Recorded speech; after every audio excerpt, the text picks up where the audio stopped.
Good morning, good afternoon, and good evening, everyone, depending on where you are. Welcome to our second UN Careers Talks. This is our new initiative by the network of former youth delegates to the United Nations. Our first initiative was the Youth in Diplomacy Talks, where we still, of course, have it, and where we meet with the UN ambassadors of different countries. But now we also have the meetings, the series where we meet the UN staff members and talk about possibilities of careers at the UN, also about their personal stories and motivations behind engaging in the UN, and of course, some practical tips and advice on how to join the organization. There are not so many former UN youth delegates who ended up working either in the foreign ministries or in the UN. And our goal and our vision, of course, is that many of our former UN youth delegates actually do end up in the United Nations in diplomacy and achieve a lot there. And of course, because in the end, the formal means are very important. We can be very engaged informally. However, formal means are the ones that will stay at the record, let's say, in the history. And it's very important that our efforts are given some value and are more formalized. And this is why, of course, I wish everyone a professional success. Today, let me introduce our network a little bit first for those of you who might not have heard of it. This network unites former UN youth delegates from all around the world. It started in 2020 by the consultations with former UN youth delegates that were done by two delegates. So this is really all started by two individuals who are the founders of the network. It's Ligat Origashvili, the Georgia's UN youth representative in 2018, 2019, and Ramiz Bakhtiar, the Afghan youth representative, also in the 2018, 2019. Actually, there have been a lot of attempts before and afterwards to create a similar network, but this is the longest lasting. And they started these consultations with other UN delegates at the peak of pandemic, and they decided to create this network so that after the mandates are over, young people who have become an experts during this year or whatever the mandate lasts in youth issues, who have visited a lot of young people, have traveled around their countries, have participated in the UN events, they have become experts in the youth issues and youth inclusion. So the idea behind the network is to continue contributing these experience and not being lost for youth and for youth issues internationally, and continuing to voice the youth needs at the international level in more organized way. We also part of our vision is to expand the network in the countries which still don't have the UN Youth Delegate programs, but also expand the mandates to enable UN Youth Delegates to do actually more than they usually are doing now, and go a bit beyond just attending and maybe speaking at few events per year, and maybe participating in formal and informal negotiations on resolutions and other things. Be more meaningfully involved and engaged in the UN process. So let's then introduce our today's speaker. It's Dr. Sabine Machl. She is the resident coordinator of UN in Georgia, and this position has been introduced pretty recently, and she will speak about it more within the UN system. And her job is to coordinate all the UN agencies that exist in Georgia. She will speak about, of course, her personal experience and also about the possibilities of UN careers. Actually, the interesting part is that in our previous talks, we had a general staff member. And today we are having a resident coordinator whose ranking is equal to the ambassador's ranking. And also she is a professional staff member of the UN. Sabine, thank you very much once again for being here. A couple of organizational issues.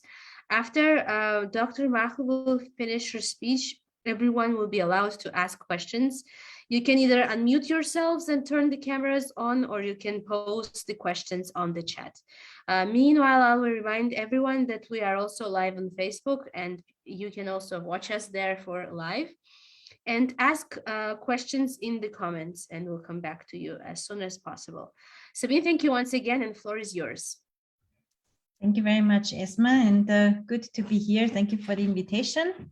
So very happy to also see Nino, who has been, after Esma, the youth delegate here. Very good to see you here in this online session. So you have asked me first to speak a little bit about my own, my own way of how I came to where I am today. I come from Austria. I come from a very small village. I mean, this village has actually more cows than people, I always say, because it's only about 1,000 people who live in that village. And when I was a little girl, I always kind of, I like to make all my own language. I make up my own language. I was always a bit like very intrigued by everything which was different. So I always kind of had this feeling I really wanted to work somewhere different than in my village, which was not obvious at the time. So I did my studies. I did my school, of course. I went to school in Austria, in the village first, and then for the higher school, I had to go to a city. And later on, I went to university in Vienna. And I chose to study two subjects. My first subject was law, and my second subject was teaching languages. So I chose to teach English and Russian as languages, so to become a teacher. And while I was studying in Vienna, of course, I did a lot of, jobs already, translations and other things just to sustain my study, because I have 3 sisters. So my parents are also not very rich. It was only my dad who worked. So we were 4 of us, and I had also to sustain myself during the studies. And and I finished the law studies, and a bit later also my teaching degree for English and Russian. So what happened usually when you finish your law studies, I did that in 4 years.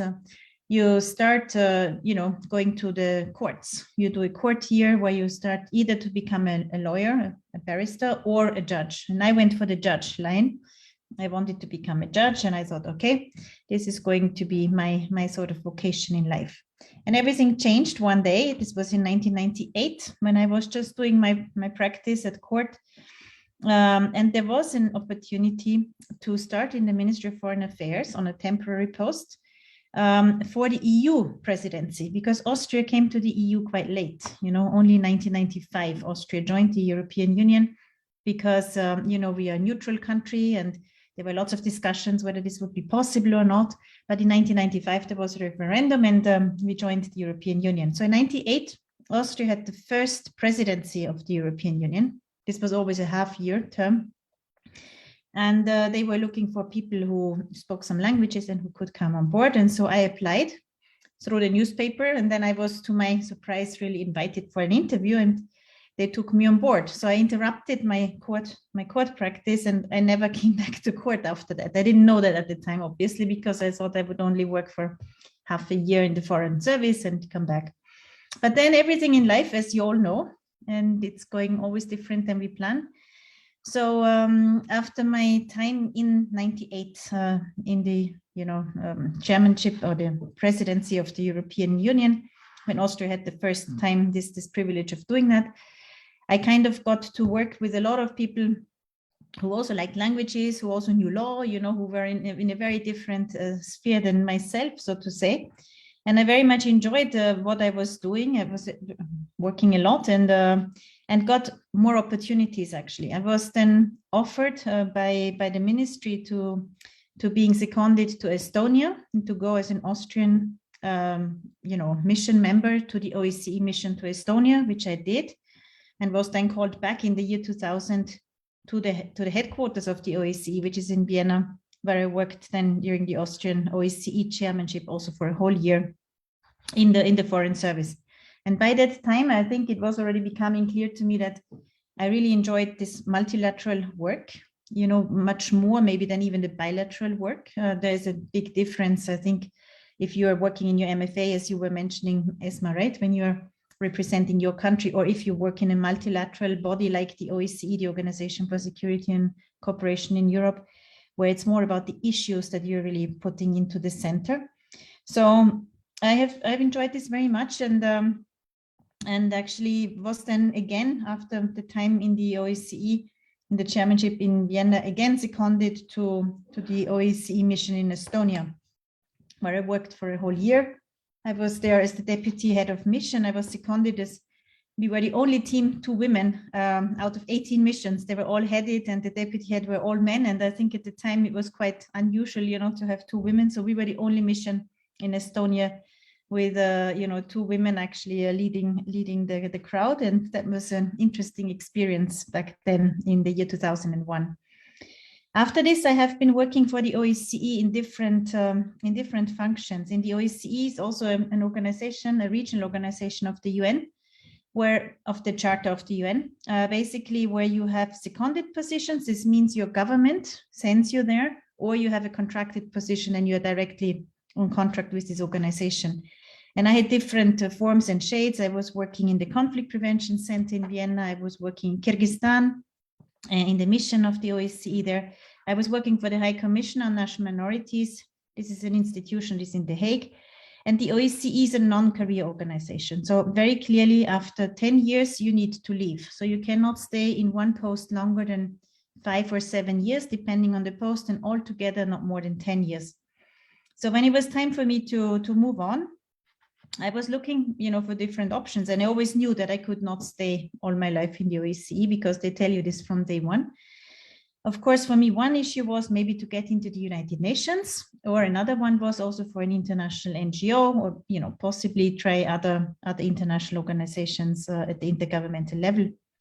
And back then I applied, as this was at the end of 2011 when my term was up. And I applied for a number of positions, and I was really very lucky because I was actually accepted as the head of the UN Women Office in Kyrgyzstan. This is how I joined the United Nations, beginning of 2012.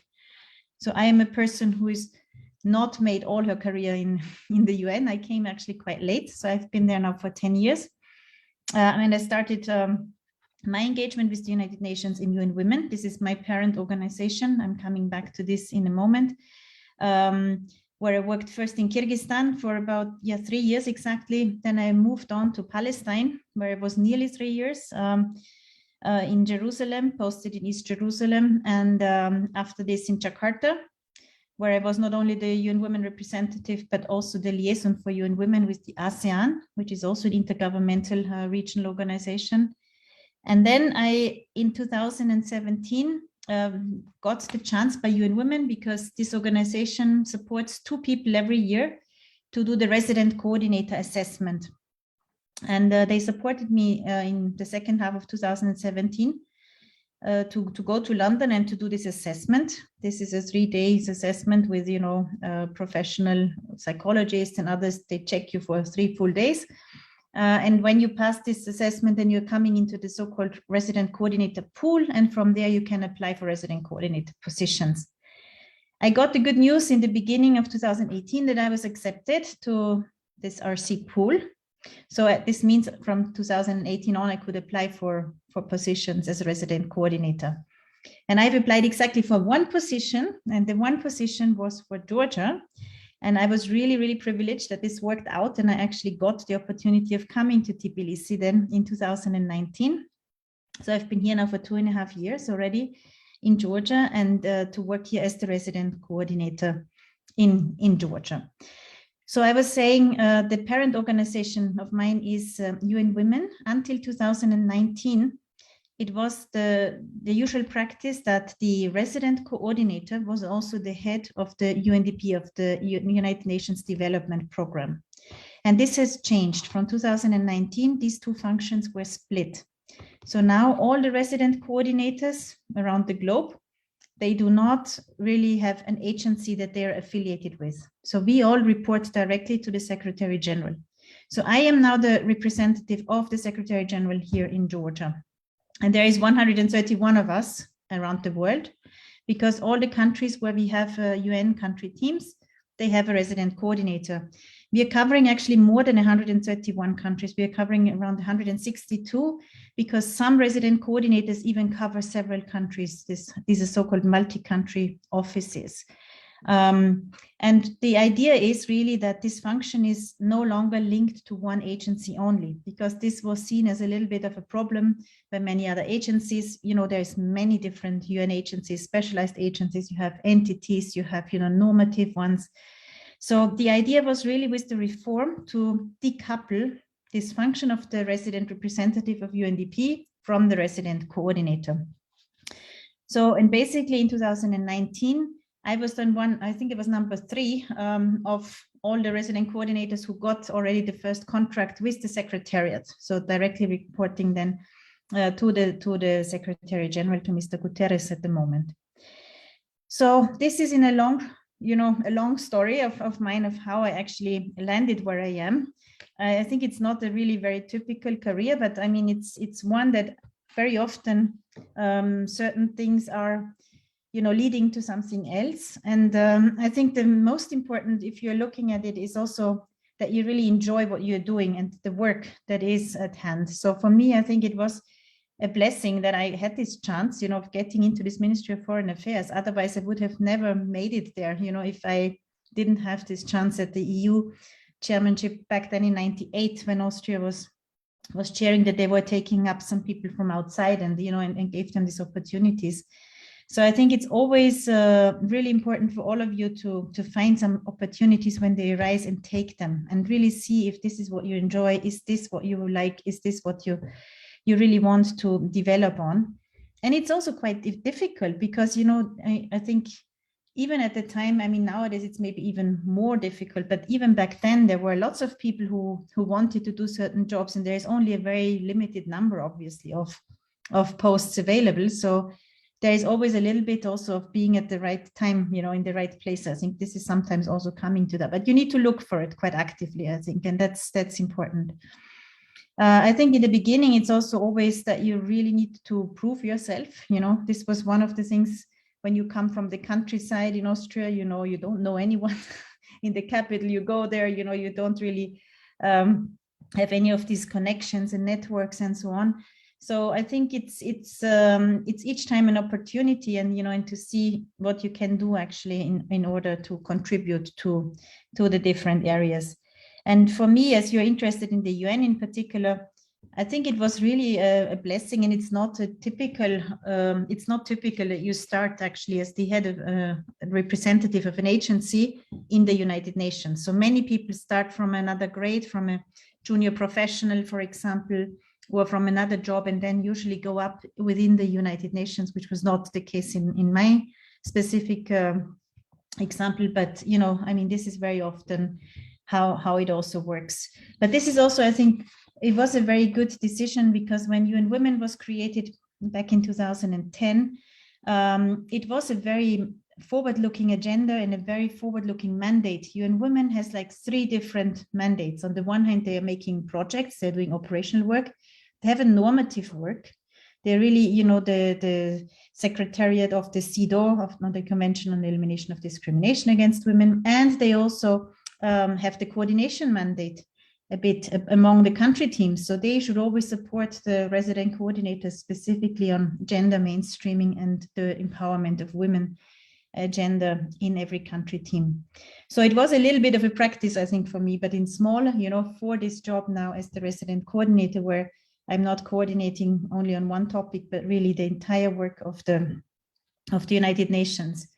And why this was very important, I don't know if you discussed it in your previous round already that you had on the career talks. Our Secretary General really thought that it's high time that we are coming more together. The work has been really very much siloed by each entity having their own global priorities. And we were overwhelming all the countries where we work, because with all our acronyms and jargons and other things. So there was really the idea we need to focus on the priorities in the countries where we work. So in our case here, we focus on the national priorities of Georgia, and then to see how we can contribute from the different angles, from the different agencies and from everybody, who has a mandate in the United Nations of supporting Georgia's national priorities. So this should be the other way around, as it used to be in the past, when everybody comes with the priorities to the countries, but now it's really, we are trying to see what is it that Georgia needs, and then take it from who is there in our UN family that can actually contribute to working on those particular issues. And this is now, I mean, if you want, if you would like me to already start with the presentation, my colleague Theo is also online. She can do that, or I don't know if you want me to maybe stop here and pause if there is any questions from anybody. If there are no questions, my suggestion would be to proceed, and we'll ask the questions together in the end. Okay, very good. So basically then, Theo, maybe you can just share your screen and show the presentation that my colleagues have kindly prepared, because I wanted to give you a little bit the example of the UN country team, what we understand by that here specifically in Georgia. And here, every country, of course, has its own tailor-made setup. Here in Georgia, we have 18 different entities that have signed up to our cooperation framework. We are speaking about these resident agencies and non-resident ones. So the resident ones have an office in Tbilisi usually, or somewhere else, but here it's all in Tbilisi. And the non-resident ones, they are covering Georgia from somewhere else. So these 18 agencies together, they have signed up on this cooperation framework, which we have negotiated back in 2020. And it has just started last year in January. This was the first year of the implementation. Here, Theo, is the list online. You can read the agencies that are all signatories of the cooperation framework. And we have started the implementation of this framework basically last year, and have just now done 1 year of the implementation of what we have promised. There is 5 different streams. This is on the next slide that you can see that we are working on the one hand very much on the rule of law and the democratic governance. This is a very big topic here. We are also supporting Georgia. I'm sorry, I cannot move to another slide. I'm very sorry.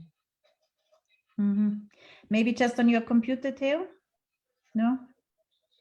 Okay, what do you see now? Is it We just a list? see the slide with the UN agencies here in Georgia in the country team. That's the slide. So I cannot change it anymore. Okay, we'll stop sharing and we'll share it again, right? Yes, maybe just we try. I can still just continue talking, and maybe then Theo, you come with the presentation in, right? We can try again. While the technical issues will be solved, I want to very briefly ask you, Sabine. It was very inspiring, first of all, what you have said previously. I was just am very curious about how the UN agencies decide whether or not they should go into a country and be present there. It's a very good question, Esma. Usually we are all here on the invitation of Georgia, right? So the issue is if a country, for example, requests the presence, that's very clear, right? They can go in New York and say, or in Vienna, or wherever the headquarters of the United Nations is, of the agency they want, they can request that. Often also the countries come and say, you know, we would like to do this and that project with you, and then, you know, establish a presence. So this is really a negotiation process. I mean, here in Georgia, the UN has been present now for already 28 years. So, you know, this is also a lot of agencies that have been here since the beginning. Others have left as well. I mean, if you remember, maybe, you know, you're all too young, of course, but I think here in Georgia, in the beginning, there was a lot of focus also on humanitarian issues. For example, the World Food Program was here, and they have left. At some point, the IAEA, the International Atomic Agency, was here, and is also no longer a signatory here. But some new ones have come on board. You know that they have started here. So this is a negotiation process between the government of a country and the United Nations, the different entities. And this is also one of the things that Mr. Guterres actually wanted to review a bit more in depth as we go forward, that we really have the right mix of agencies in all the country teams. I think here in Georgia, we are about a middle, you know, in the middle of the country teams. There are some that are very small. This is usually when there's only 5 or 6 agencies. And then you have very big ones. When I worked, for example, in Palestine, I think we had nearly 40 different agencies. So, you know, here in Georgia, we're a bit in the middle with the 18. that are the signatories of our cooperation framework.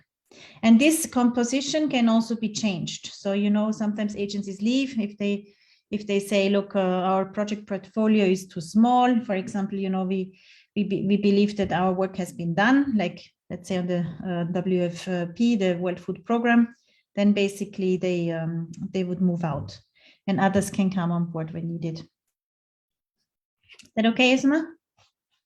Yes, thank you very much. Okay. I think the technical issues also are being solved. Yeah, I think now it's back on, basically. You can see it, right? Yes, now we can see it. Thank you. Okay. So Theo is just showing the 5 main areas that we are engaged in on our cooperation with Georgia. I forgot actually to mention that here in Georgia, we have agreed that we focus on one overarching priority, where we really say we work with Georgia on human capabilities and social equality. So this is the overarching theme.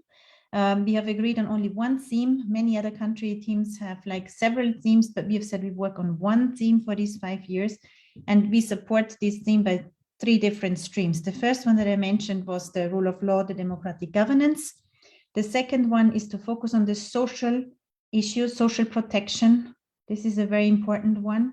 The third one is then focusing on education, as well as, you know, also the jobs part, where we say also small and medium enterprises, and maybe also how people are getting out from the informal to the formal sector. Then we have a focus on health issues. This is also very important now, in particular with COVID, of course, as well as then human security and the community resilience. So that's very important that we are having these kind of, you know, overarching topics, and they are very similar in most of the countries, because the UN is, you know, clearly based on the United Nations Charter. So everything is informed by the human rights, by gender equality and environmental sustainability. And we have, of course, the SDGs, you know very well, the 2030 agenda, that is unfortunately currently a bit under threat of being reached because of COVID, that has reversed a lot of the gains that have happened in the past. So maybe we can carry on from here to the different areas. Specifically, the colleagues have put this slide together. I'm not so sure about that there's 37,000 UN staff worldwide. I think it's actually more. We have, of course, staff from all the 193 countries. The issue is, of course, that as I said, we are having 131 country teams, and then cover a number of areas. We are not everywhere, but in the majority of the countries. And we are also having a quite good, at least we are going there. We are getting into more gender parity, you know, when we are looking at how we are working. In Georgia, you have the numbers here. We currently have 600 staff that are working here in Georgia.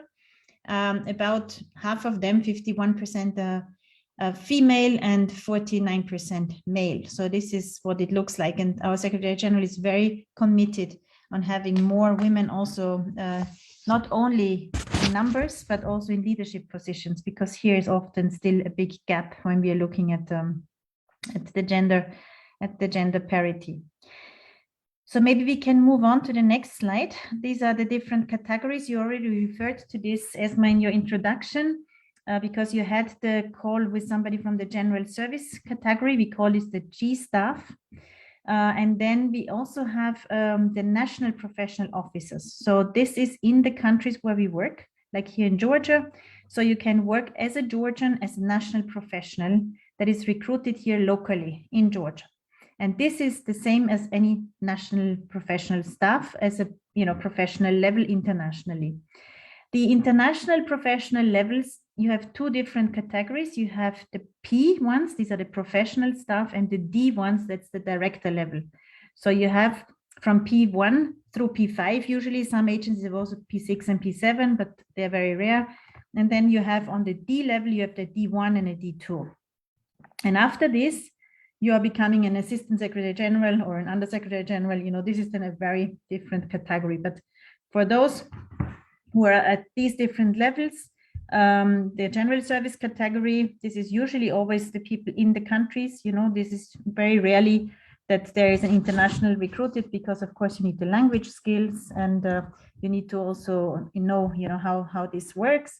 National professionals also recruited in the country, and then the professional and the higher categories, which are usually all recruited internationally, and they are always out on the internet and on the websites.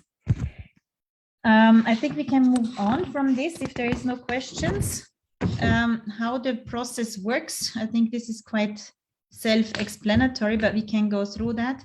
The job description, this is how a job is actually coming into being. When there is a need for a specific function, people need to think about what is it that this person needs to do. Then the UN needs to see from where is the money coming to pay this person. And also we need to classify the post. The classification of a post, this means the colleagues in the human resources, they help us classify what level it is. So this depends on the responsibilities that you have in a certain position. So whether this is a P3 or a P5, so this needs to be seen from the functions of what you actually need and from the job description. This is done by the human resources in the given duty station or also in the headquarters. So, and then you need to advertise the job. And these jobs are all found on the United Nations different job sites. You all know, of course, the ones here in Georgia, I think, where we're also posting all the vacancies that we have, also including internships and so on and so forth. This is posted on the website. And then there is once a vacancy is out with a certain deadline, people can apply to that. And at the end of the deadline, then the whole desk review starts to kick in of how this is being done. First, there is usually a long listing and a short listing. And then usually for most posts, in particular, if it's a G post or also for the professionals, you have a written exam where you often test the technical knowledge. And then you have an interview where you have where you have then the sort of the competencies, as we say, and the skills that are once again checked. Once this is all done, it goes to an advisory body that either these are panels that look at if everything was done properly, if all the process has been followed, if all the deadlines have been also met and so on. And then once this is all confirmed by this panel, by this advisory body that looks at it, then the hiring process begins. And then, the onboarding, we say in the UN language, is starting actually. And this is then different, from agency to agency, as well as the secretariat where I work. When this onboarding starts, where you get your introduction and packages, induction packages, and so on and so forth. So what you need to keep in mind, Theo, maybe the next slide is very important, are the values. So this is what is really here a summary, the UN organizational core values. Yeah, this is this basic principles and the beliefs that are really the basis for all our work, specifically integrity, the professionalism, and the respect for diversity. I think this is, absolute basics that everybody needs to bring to the United Nations. And then, of course, you have specific functional competence or UN competencies that you see here in this box, right? Where you have communication or teamwork or leadership, depending on the job that you apply for, where they would test and see if you have and if you bring these competencies to a job. And maybe you've heard about this. The UN is very often doing competency-based interviews. So these are interviews where you are asked to give an example of how you dealt with a situation in the past. And from this, the panel then deducts, of how well you would actually react probably in a similar situation if you were then in this situation in your new post. We have also a number of different types of appointments. That's on the slide number 8. That is in next. So we have, for example, temporary assignments. This can be international temporary assignments or national ones.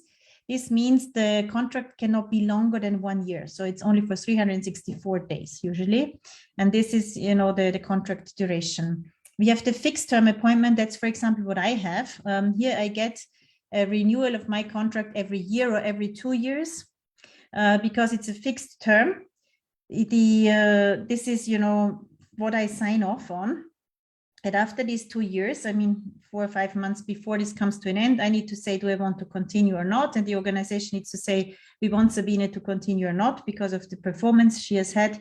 Can she continue or not? So these are the fixed term appointments. These are currently, I would say, the mostly applied staff contracts probably. I think you can even have them, or some agencies give them even longer than 2 years, but I don't know any. In UN Women, it's usually 2 years, and also now in the Secretariat, they get these 2 years fixed term appointments. Continuing appointments, these can be nationals and internationals.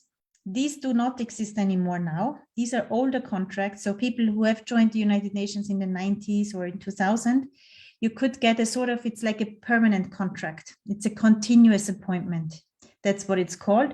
And there is not this permanent need of, renewing it like in the fixed term appointment. But this type of contract does not exist anymore. And, this has been running out already, I think, some 10 or 15 years ago. So, and has been replaced by fixed term appointments where the appointments are of a shorter period. Service contracts, these are the nationals. So in the country where we work here, this is for Georgians, there can be service contract holders. Internationals cannot have this, but this is the nationals who can have this. This is specifically personnel that is then also obliged, to take care of their own taxes, and they are not always counted as staff members. They are then seen as UN personnel. Yeah, so this is the difference in this.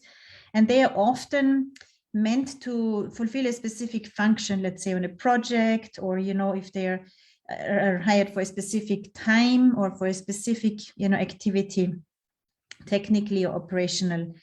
So this can be service contracts, but this is really not meant to be like a permanent situation, so, but this is really for a specific area. And then the individual contracts, this is also a new concept that has been introduced a couple of years ago. This can be nationals or internationals again, and it's mainly in the areas of the procurement services. So this means for consultancies. Then we usually give this kind of individual contracts if it's a consultancy. We used to have before some short-term contracts. This was a different name, but now it's called individual contract. So these are the 5 types that we currently have. And if we move on to the next one, to the internships, this is also an opportunity for students or maybe people who have just finished university or in the last year of university to get some exposure to the work of the United Nations.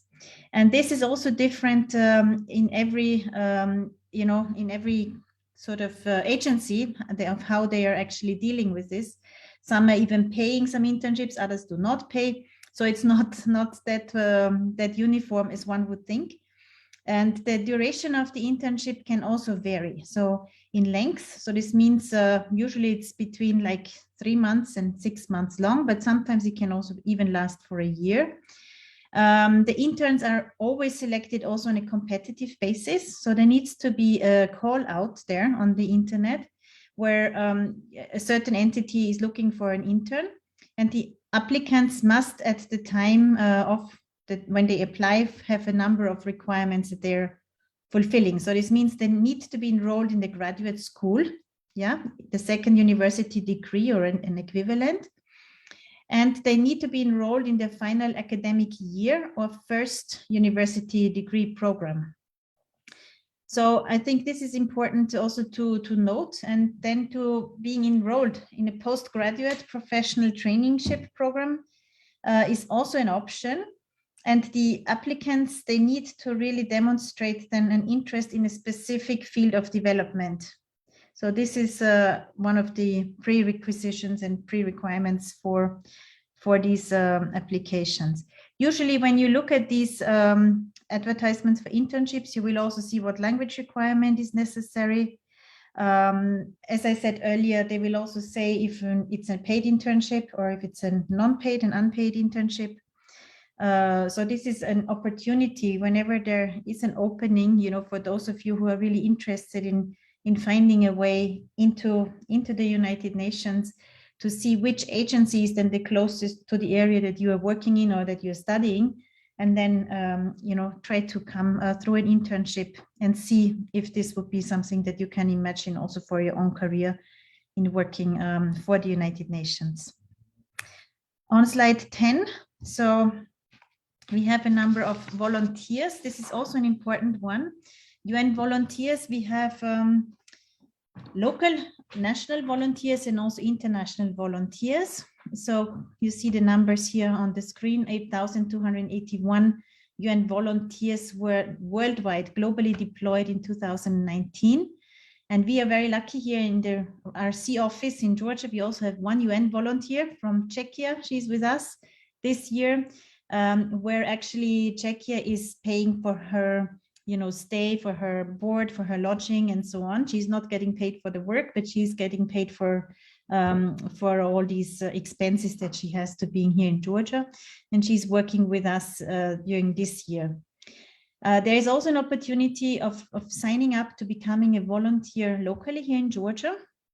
But usually what you also need to be very clear about, you need to be specific at what you bring to the organization. So volunteers can also be, or are usually people who also have a number of years of work experience already somewhere, and then can sign up for that they bring this experience actually to the United Nations.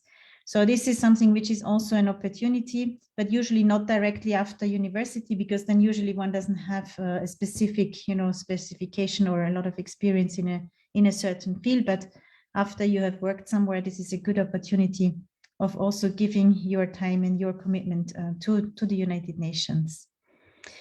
And then we are coming to the final part of the presentation, where we had so the careers.un.org new website, which was just launched last year, where we are really trying to focus now more on countries that are underrepresented or not represented, and where we have very few of their citizens that are working for the United Nations, not only in the Secretariat but in all the other agencies as well, and also where we are really making a very, very strong call now for men and women, to apply from different race, ethnicity, sexuality, whatever background, and to really also for persons with disabilities, to really try to get everybody involved with the United Nations.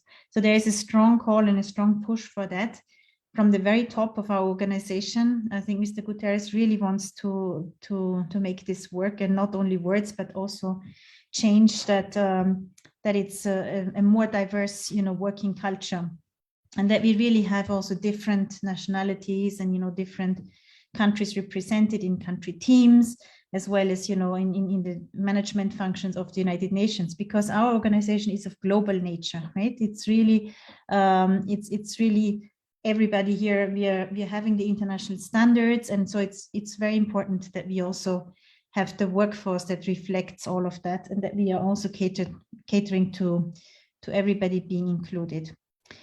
So for Georgia, you have the Facebook page, the Twitter, and also our website there, where all the vacancies are going for all the agencies, as well as, be it the RCO office or any of the agencies here, where our vacancies would go up, and where there's always an exact job description with it. So you would have to look at it very carefully and see if you match all the criteria, and if this is something for you that you're interested in. And then once you apply for this, then the whole process is starting, as we have said earlier on.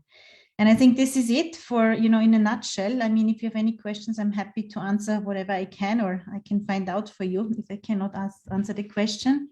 So I hand back now to Esma again. Thank you. Thank you, Sabine, for your very informative delivery, I would say, speech. And you have mentioned many great points, and it's very important that the UN has now commitment to inclusion of all. So I would prefer those who had questions to ask them now. And I've seen that Anna has raised the hand. So Anna, you can go ahead, and then I would ask a few moderators questions at the end. We actually Anna, have two participants. Ringing, right? Okay, my name is Anna. No, it's all right. Sorry. First of all, it's okay. My name is Anna, and I was confused because Anna, you said hello to me when we started. You said hello to Yeah. Anna, and I got so confused. I'm sorry I didn't say hello back. I thought you were with somebody else. Okay, my name is Anna. Now I'm in my first year of university. I study political sciences, and I had few questions for you personally, Sabine. I had a question of, in your long career, what was the project that you think made lots of impact on local communities, or maybe marginalized communities in some way? Because I know from description and your, first of all, thank you for presentation. It was wonderful.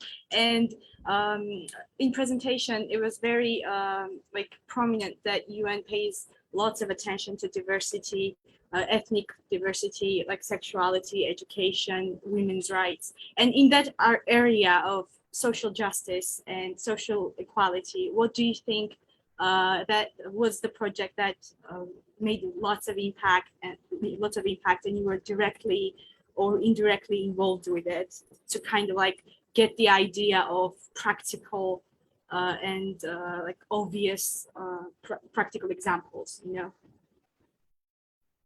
Okay, and I know if I can just get back on this one.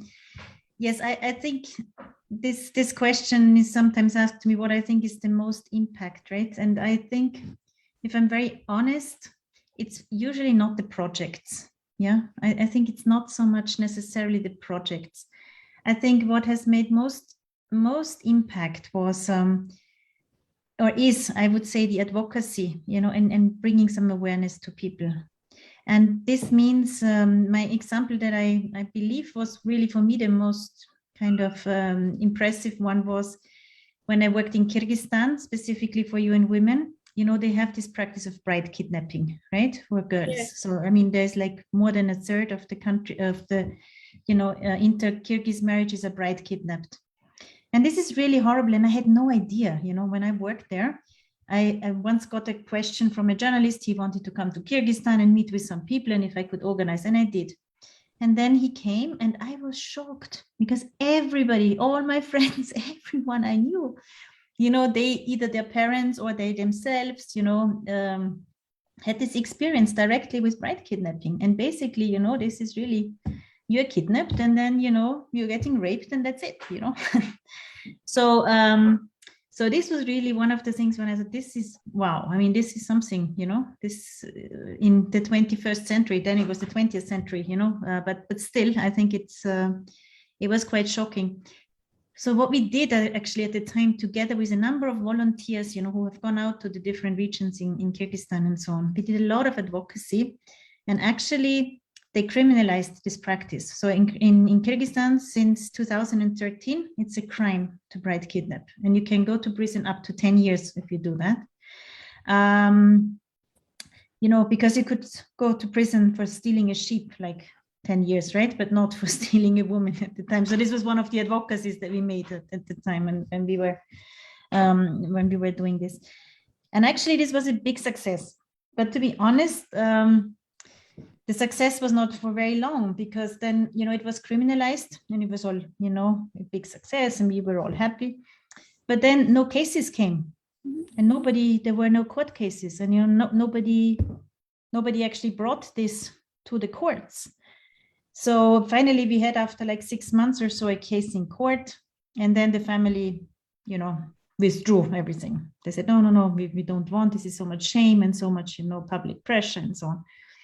So again, I think it was a good thing that it was actually criminalized, but then now how is it being implemented, and is it really changing for women? I think it's still a practice even now. I mean, maybe it has gone down a little bit, and I think this is already good, you know, if it's less than before, but still we have not managed to go all the way that it becomes really eradicated, right? And it's a very archaic sort of you know, practice, and it is not even in the Kyrgyz culture. It has never been there. This is also, you know, there are the wrong histories being created and wrong myths created.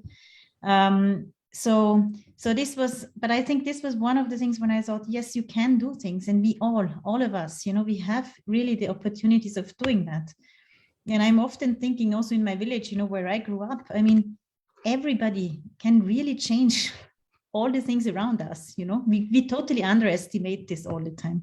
And I think from this perspective, if you ask me what is the most successful, is really if we can, you know, invigorate this in other people, this belief that we can change these things. And I believe specifically for younger women, this is so important, you know, that we can live in a different world. Unfortunately, it's under threat from everywhere, and you know, it's instead of getting easier, what we all thought, it's getting harder. But I really believe that this is maybe the most important part also for the United Nations, I think, to really keep these moral standards up, and also the sort of, you know, I mean, in this way, the individuals and the respect for everybody, and the sort of believing in change, that we don't have to continue in these situations that are wrong or that are really very dire. So I think this is the part that I feel the most inspired by the United Nations, that it's about people. It's not about territories, it's not about politics, it's not about this, and it's about people, it's about us, all of us, and that no matter where you live, you should have a life in dignity, and you should, you know, be able to enjoy like what other people enjoy, and, you know, and get your basic needs served, so to say. So this is, I would say, please. I'm sorry, you finish. I had another question that I think is also very important. You mentioned politics, and it's not about politics, but when you go into a country, when a certain agency goes into a country, be it invited, right, and you have work to do, like actual practical work to do, raise awareness or educational programs. But do you, when they feel some sort of like backlash or pressure, or even sometimes like opposition from the political side of things, how does that translate to the work they do, and how do these agencies, like UN agencies, handle political situations? And because politics is everywhere, I mean, it's not that we can talk as much as we want, it's really about people and it's really about humanity, but still that political aspect of it is in every organization's work when it goes to a foreign country. So how does that works in your experience? Mm-hmm. And in Georgia, particularly in Georgia, you know, because we have lots of extremist groups. We have, I mean, it's the political spectrum in Georgia is kind of very much divided. And I think personally, I think it would be a lot hard to navigate this for a foreign agency, UN organization here. How does that work for you?